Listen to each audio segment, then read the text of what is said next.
What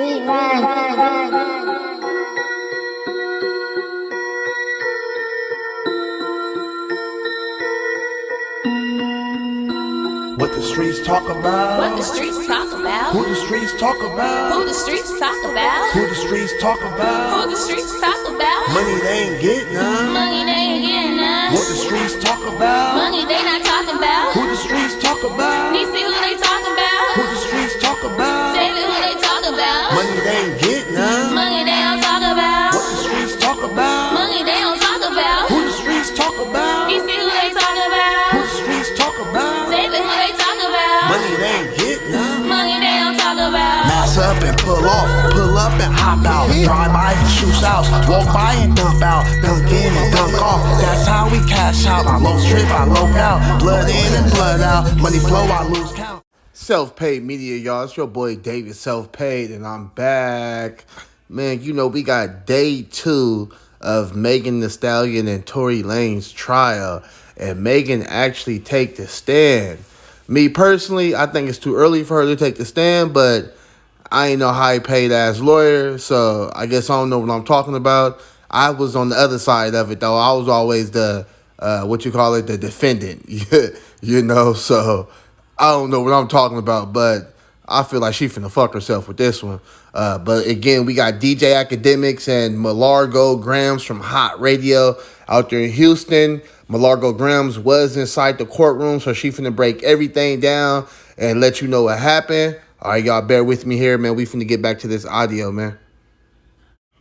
Came in looking nervous. They swore her in and set her down. So they say, do you know Tory? Yes, I know Tory.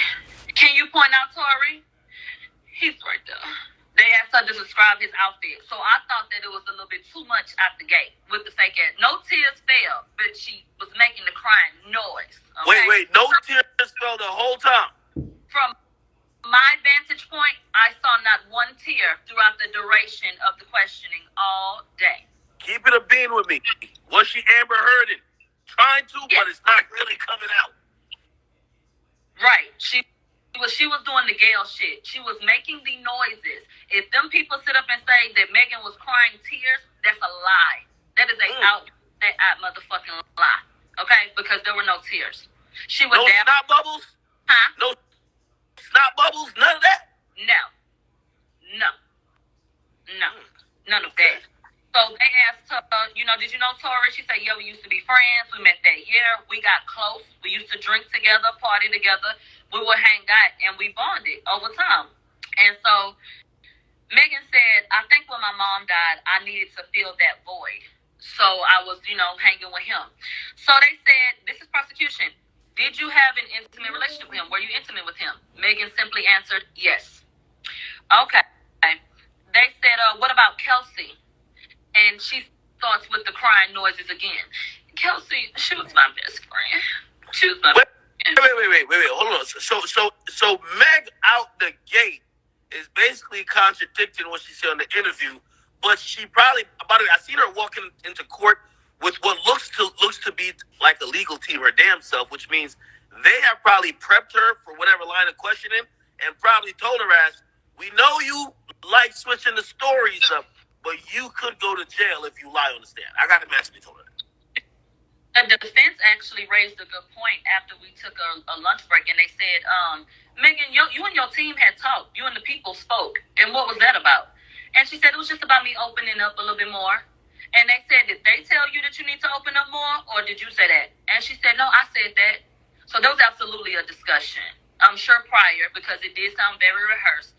But you do that with all clients. You vet them and you go over shit. But you could tell.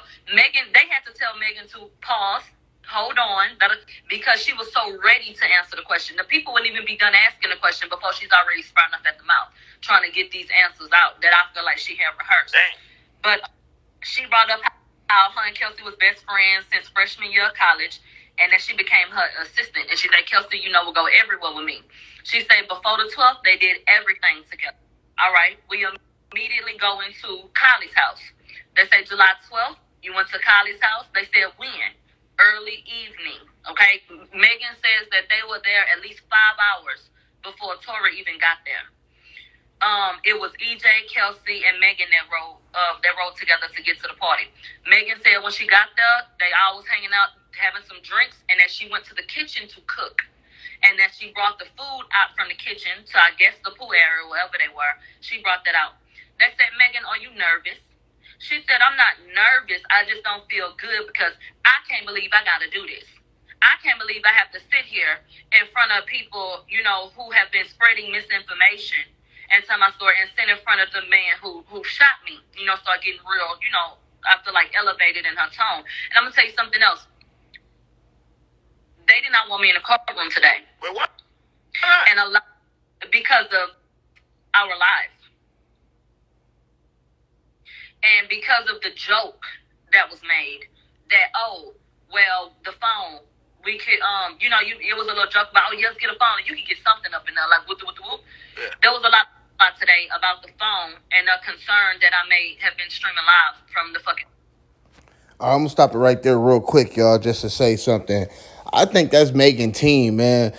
Trust me, Rock Nation got a whole team of investigators and everything that's monitoring everybody that come in that courtroom and monitoring everybody's social media account and everything when they leave. So they want this case in her favor. So if Malargo Grams is going live after the court or anything like that and she don't sound like she on Megan's side, they gonna hate on that girl. But she was still able to get in the courtroom with no problems because the girl ain't stupid. She sound like she new to this, she ain't true to this. Sound like she true to this, she ain't new to this. You know what I'm saying? And she been through this, she been through this a couple times. So she ain't dumb enough to, record nothing up inside the courtroom, Had to just say that real quick. She said Tory came over really late, and by the time Tory even got there, a lot of people were gone. So it was just Kylie, Kelsey, Tory, Corey Gamble, and whoever else was out there. So when Tory got there, she said everybody got in the pool. Megan said her wig was starting to slip, and that's the reason why she wanted to leave. After she had been in the pool, she said the wig started slipping, literally. Does she mention if there was any other arguments that was happening prior to that? Whether it was maybe any disagreements with, before Tory got there or... 100%. She said the reason why she wanted to leave was because her wig was slipping. That was her damn... Not the wig trick. Jaquan, the driver, dropped to her house, and that Tory didn't want to go. It was shortly after Tory got there that she thought she wants to leave. And so she said he didn't want to go, but that Jaquan, the driver, said, I'm not leaving without Tory. So if you can convince Tory to leave, then we can go. But testimony has already been given that she got in the car and Tory said, go ahead, you can take him home and all that shit. But anyway, Megan, Tory, and Kelsey, and Quan. No, Meg, Tory, Kelsey, and Quan is sitting up at the party, and she jumps. She didn't say nothing about Quan taking them back to the house. She said she don't remember that. She don't remember getting in Tory's car and going to the house and coming back. She don't remember none of that.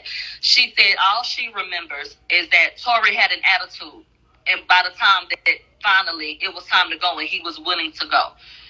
They outlined that Tory never said he didn't want to go and never gave her a reason. So they outlined like you're assuming basically that he didn't want to leave. He was upset with you about that. But yeah, she outlined what everybody was in the car. Cool. She acknowledged that Tory said you need to stop lying to your friend, and that is what sparked an argument. And Megan said I knew Kelsey had a crush, so I didn't want her to know that we had been intimate.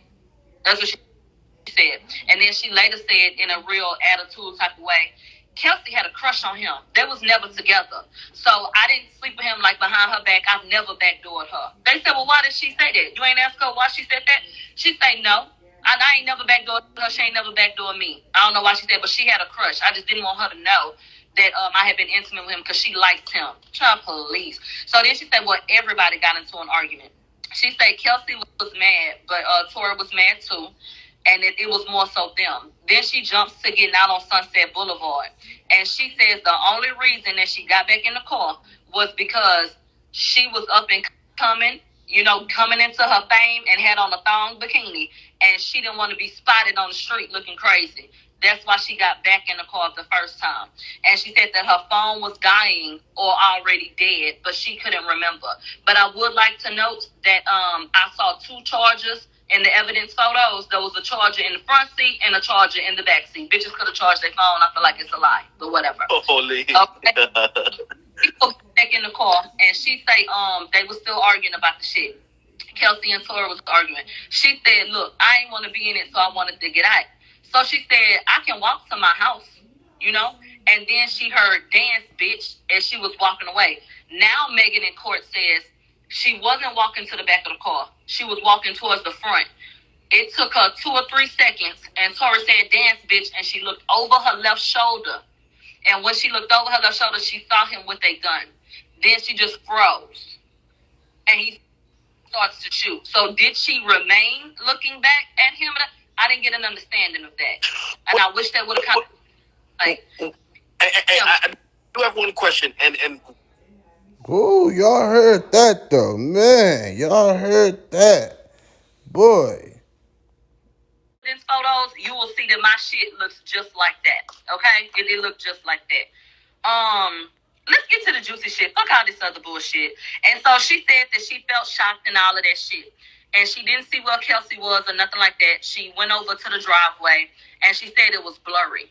They said, did you see Kelsey and Tory get into a physical fight? She said, no. I saw them bump each other and they asked her to describe what that meant, and she really couldn't. She said, I think they bumped into each other and I saw both of them coming towards me, but it's just really, really, really blurry.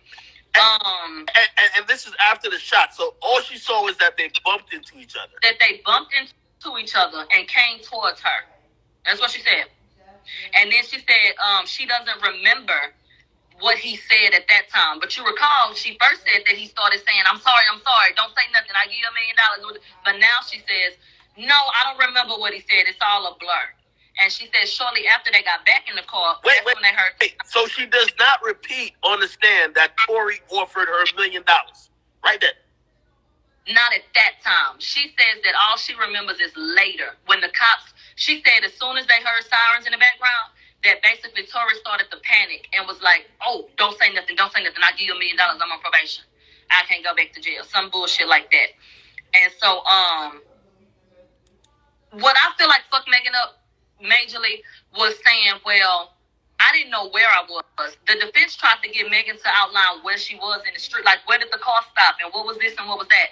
Megan claimed that she was about to walk home, but she said that the phone was dead or dying, so you couldn't use your GPS. Megan said she didn't know where she was, but said that she lived up the hill and was going to walk home. So did you know where you were or not? Did you know where you were headed or not? Like, come on, it don't make no sense. She said Kelsey was in the car crying. She was crying. And they said, had you ever seen Kelsey with a gun? And did you ever see Kelsey with the gun at night? She said, no. They said, did you know that Tory had a gun? She said, no. Were there any other injuries, like to Kelsey, like not that she knew of, and that she was bleeding in the car, and that, Kelsey was being of assistance to her. And she said that I told them that I stepped on glass because of the George Floyd situation. I was taken to the hospital. They were mistreated. And not to cut you off. Huh? And not to cut you off, did they ask her that prior to the situation, once she got in the car, did she, because, Tory didn't have a shirt on. Right. He just had, like, swimming trunks on. Did she see the gun before? Like, was it on the center console? Did she not seen the gun before? And when they said, they made a really good point. She said on the stand, I didn't have no gun. Kelsey didn't have no gun because we had the bikinis on. So we didn't have no one that had no gun. So the defense said, well, where did Tory have space to have a gun? Because he just had on swim trunks. She said she don't remember what he had on. She doesn't remember. Okay. So she said in the black community it's not acceptable to snitch. That's why she didn't want to cooperate. And that's why she lied about the glass. She didn't want to be cooperating with authorities. And she said, when you're a woman and you say a man did something to you, don't nobody believe it. And she said that the industry is nothing more than a boys' club. And she felt like everybody was going to hate her. She said that. Did she answer why she got back in the car with the nigga who just shot at her 5 times? Yeah. Well, read it, but I believe that she said that she was just scared. She was nervous. She needed to get home. She know she was. It had happened so fast and like she didn't know what to do. Like she put it like she was just so in shock and didn't know what was going on. Did they ask did they ask the question of, did Tory force you to get back in, or did you willingly get back in? They didn't ask her, did he force her to get back in, but they said, and you got back in the car, and why did you get back in the car? And then she answered as follows, which was okay, well, I got back in because, it was in the middle of the street, it was late, it was dark, whatever the case may be. But she said it was so blurry. And then she goes into not remembering all of the key shit. Megan didn't remember nothing that would have incriminated her damn self. She remembered everything that was simply, he shot me. He shot me. But every time they asked a valuable question, I don't remember all that bullshit. And to the point where it was getting agitated. Because it was like, girl, come on. Even when it came to the luggage, they said, Megan, what was yours in the car? Like, was this your purse? Oh, I don't know if that was my purse. I got a lot of bags. Shit like that, being a smart ass and shit. Let me see. She said she had surgery and that they took the bullet fragments out. She said she had physical therapy for a few months, every day at first, and then on and off, and that she couldn't even walk for a while. Wait, for a few months? She said she had physical therapy for months. Was twerking part of the physical therapy? That's what I'm trying to understand, because we saw Megan soon after the shooting, and she looked just fucking fine. But she said she was in physical therapy for months, and she said she couldn't walk for a while, and that she couldn't feel the left side of her foot. She said she still got nerve damage, and she can't really feel the left side of her foot, and that the back of her feet are always sore. That's what she said. They showed us the regular ass pictures. They brought up how Tory texted Megan that night after the shooting. They put the text on the screen saying, "I'm sorry," and then Megan claims that Tory texted her from another number and said, "I see you on live and I can see the pain in your eyes. I hope you get through this." And that she was just taken aback that he would do this to her and then tell her, I saw you, I'm watching you. And she made it sound like a threat, kind of, when she said, like, "Oh, you watching me, you see me, you see the look in my eyes." Wait, what day was this? Like, when did he send her the text that, like... When he sent the text from the other phone. Yeah, but is this directly after it happened, or like months later or weeks later when she's on Instagram? They didn't even get into when that could have come in. Okay. At all. I will tell you, Tamika Mallory was there. Desiree Perez was there. T. Ferris was there. Desiree Perez was there. Desiree Perez. The snitch from Rockefeller. Rock Nation Honcho. Mm-hmm. The Rock Nation snitch. Did they get into that bitch the feds? So did she admit that she was giving Kelsey a severe case of the beats? She denied a physical altercation completely with Kelsey. She said they never had a fight. So how did she ever explain why they found acrylic nails, Kelsey's pendant, right, and basically like proof that she was getting thrown around like a rag doll? She said there was never a physical altercation between her and Kelsey. And then she says that when the shooting happened, they got out the car, bumped into each other, and came towards her. Now, make it make sense, because this is happening very quickly. Because remember, the police come and get the phone calls was placed 4:22, 4:26, and shit like that. The police is hemming them up by like 4:30.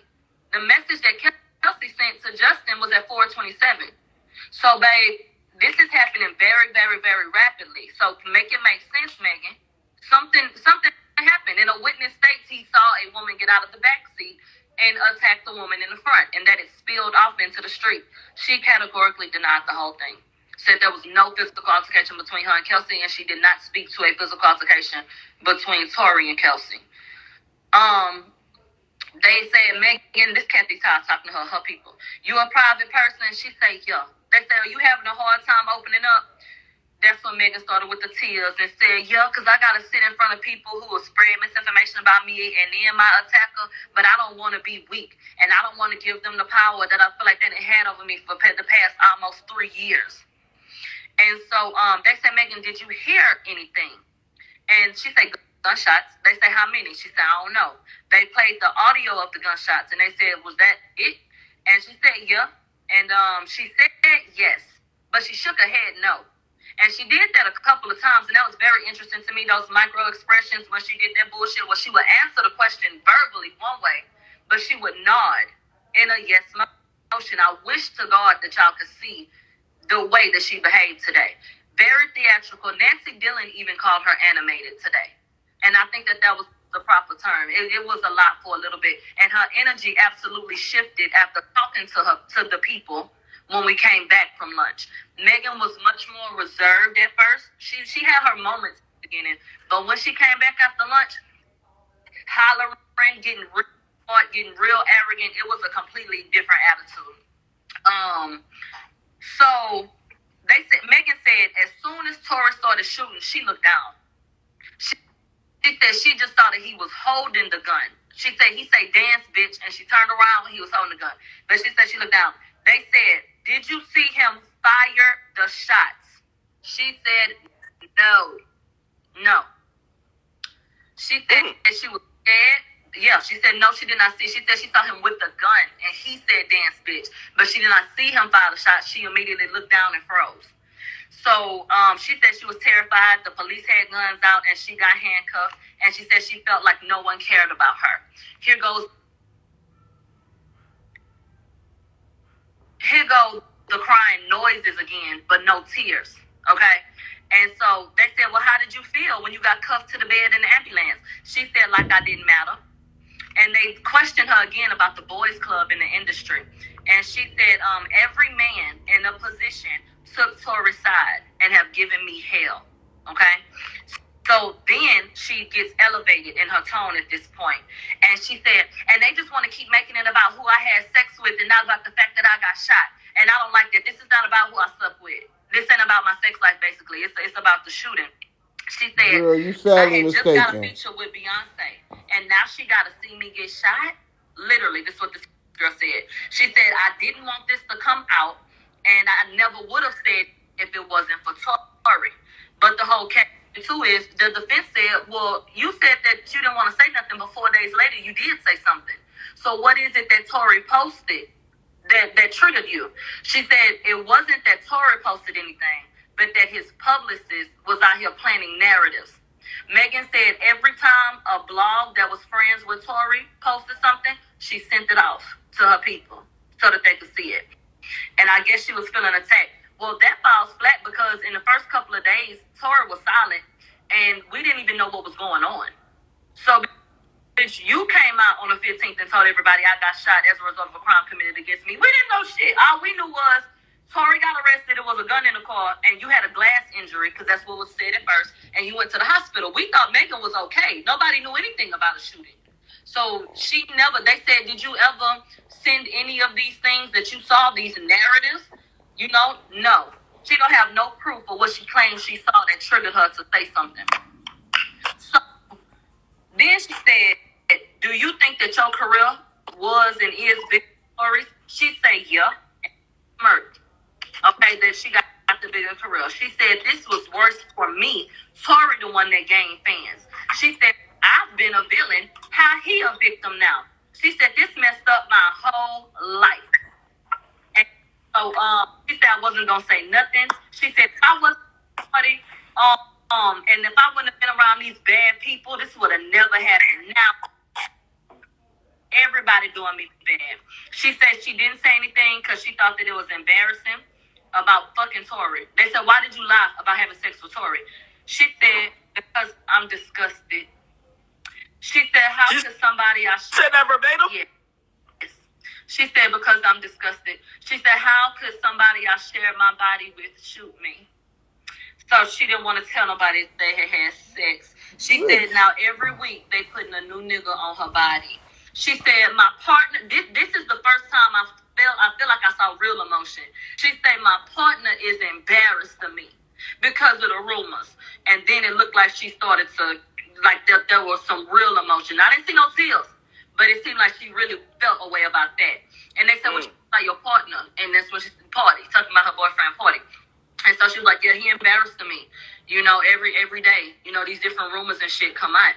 And so Megan verbatim said, I wish that he would have shot and killed me. She said, if I knew that I would have had to go through this torture, then she would have rather been dead, basically. So she literally said, I wish he would have shot and killed me if I knew that I was going to have to go through this. Okay. She said, Kelsey and I were best friends. And the reason why she don't fuck with Kelsey no more is because she met Tory at a hotel. I'm finna poke a hole in that. Megan say that she stopped fucking with Kelsey because Kelsey went to the hotel. I would like to know when she went to the hotel. Because Megan left for New York right after she got out of the hospital. She goes right to New York, flies to New York. She didn't take Kelsey with her. So when did Kelsey call you and tell you that she was at the thing? Because what was your initial issue with her then? That you didn't even take her. This was your assistant and best friend. She said, I only wanted, and this is what was interesting too. When she got shot, allegedly, and was in the hospital, she said, I only wanted T. Ferris there with me. Even though Kelsey was waiting outside and she knew it, she said, I only wanted T. Ferris in there with me, and we can only have one person because of COVID at the time. So she acknowledged that she did not want Kelsey in the room. My thing is, if you and Kelsey were not arguing and it wasn't nothing deep, and you only stopped fucking with Kelsey because she went to the hotel to allegedly meet Tory, why didn't you want your best friend that was there with you when this shit happened, who also was affected, I would guess, by what she saw in the hospital room with you? So I don't find her to be truthful in that matter because obviously something else made you feel away. Under no circumstances am I going to leave my best friend outside when I know the last time I saw her, she was in a fucking bikini with no shoes on. And I'm going to fly to New York without her? It wasn't logical to me. But anyway, Megan went in. Hey, that's real facts that Malargo Grams is speaking right there. That's that shit that real females do. You know, not no hottie girls. I will stop it right there, y'all, for a minute though. And the reason why she don't fuck with Kelsey no more is because she met Tory at a hotel. I'm finna poke a hole in that. Megan say that she stopped fucking with Kelsey because Kelsey went to the hotel. I would like to know when she went to the hotel. Because Megan left for New York right after she got out of the hospital. She goes right to New York, flies to New York. She didn't take Kelsey with her. So when did Kelsey call you and tell you that she was at the thing? Because what was your initial issue with her then? That you didn't even take her. This was your assistant and best friend. She said, I only wanted, and this is what was interesting too. When she got shot, allegedly, and was in the hospital, she said, I only wanted T. Ferris there with me. Even though Kelsey was waiting outside and she knew it, she said, I only wanted T. Ferris in there with me, and we can only have one person because of COVID at the time.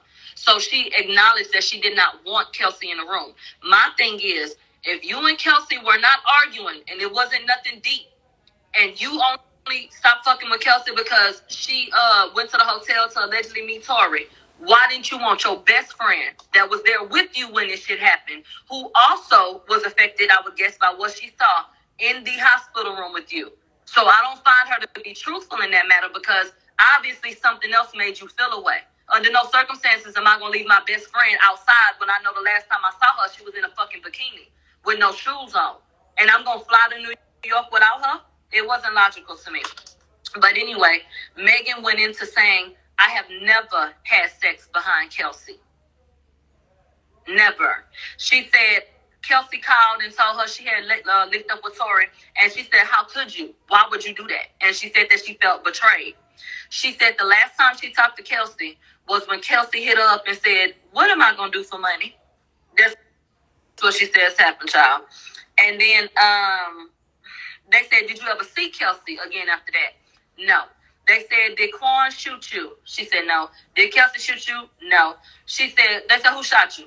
Tory. They said, is there any doubt as to who shot you? She said, no. All right. The prosecution was done with her. It's time for cross-examination. They said you was at Kylie house with Kelsey and EJ, and the incident happened after. They said, do you remember getting questioned on the curb? She don't fucking remember. They say, okay, you did an interview with the detective, the one that got fired on July 16th, over the phone. They said you had your reps and your attorneys on the phone, right? And they said, was Desiree on the phone? And I believe the answer was yes, that she had been on the phone. They said there was another interview in November in 2020. You remember that? She said, yeah. Gail King. They said you went on Gail King to be truthful? She said yes. So then the question was, well, why did you lie about having sex with Tory? If the whole point was to be truthful and you went up there this year to have a conversation with her. Okay? They said, were you the one arguing and said that you were done and wanted to get out the car? And then you got back in the car? She said, yeah. And they said, why didn't you tell that that had happened and that he had shot you? She said, because I was scared. And then she repeated all that other regurgitated shit. He said, did you tell Gail he offered you money? Yeah. They said, you were asked about a sexual relationship with Tory. And she said, yes. And so the defense said, so you lied to the detectives? Megan answered, yes. They said, you lied on national television? Megan said, yes. They said, you lied to the prosecutors? They said, yes. They said, so you lied for 2 years about having a sexual relationship with him. And then in 2022, when you sat with Gail, you lied again. Yes. So, they said, did you tell Gail that you the one that told Tory to come? And so, she didn't. She did not say that she had invited him. They said, did you text or FaceTime Tory when you invited him over? She said she might have done both. They said, did you FaceTime Tory with Kylie on the phone? She don't remember. She said, but I probably did. So I think she really was trying to get him over there. Megan said she got there early evening, had been there about 5 hours before Tory got there, and had taken maybe 6 shots.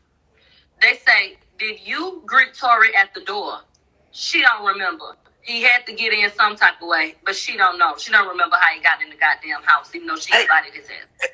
Hey, hold on. And again, I know they want you to tell this story uninterrupted, but I with the amount of time she's saying she don't remember, do they bring up or do they mention the fact that it might not be she don't remember because it happened 2 years ago? It might be she don't remember because she's fucking too drunk. That is exactly what they asked. Do you not remember? Man, Meg done messed up, man. If you was that drunk, how you remember everything else except for the main details, like who the hell shot you? Girl, if you don't knock that bullshit off, nobody believe that. You know, but that was day 2, y'all. We gonna be back with day 3. Self-paid media, man. Y'all like, comment, and subscribe. I'm out.